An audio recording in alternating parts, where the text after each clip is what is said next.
In this movie, I want to talk about how we can enable collaborators on your project and also how you can become a collaborator to open source project. Now you may be thinking, well, wait a minute, we've already been doing collaboration, right? We have our Explore California repository and we have Linda's version, right? Those are two people collaborating. But we've been kind of faking it because the thing is both of these repositories are logging into GitHub using the same set of credentials. In my case, they're both logging in as Kevin Skoglund. So I have two repositories pretending to be two different people, but it's really the same GitHub user. What if we want other GitHub users to be able to access our project?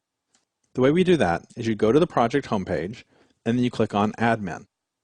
It'll bring up a page here with collaborators as one of the options, and then we can start typing the GitHub username of the person that we want to collaborate on it. Whatever the person's name is, it'll start looking it up.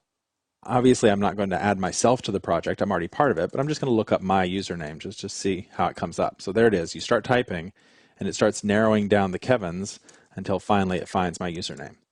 So you've got to know the person's username, or at least be able to find it here.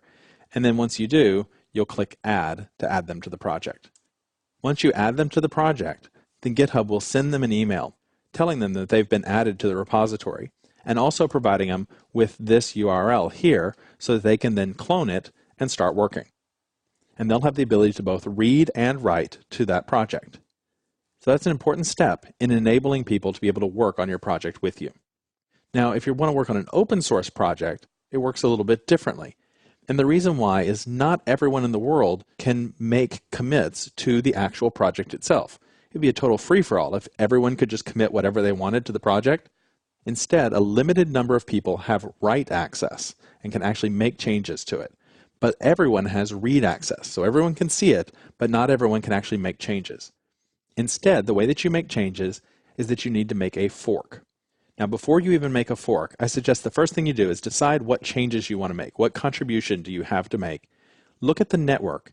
Make sure that someone else isn't already working on that change. Make sure there's not a branch that's dedicated to that change. And look through the issues list to see if someone has posted there about the problem or the feature and maybe has even started a discussion about it. There's no sense in duplicating someone else's effort. And then it's also good form for you to post an issue there so that other people can see that you've already staked out this territory. The next thing you'll want to do is make a fork of the project. This will make your own version of the project on your own GitHub repository. It's no longer part of the main one, and this one you will have write access to.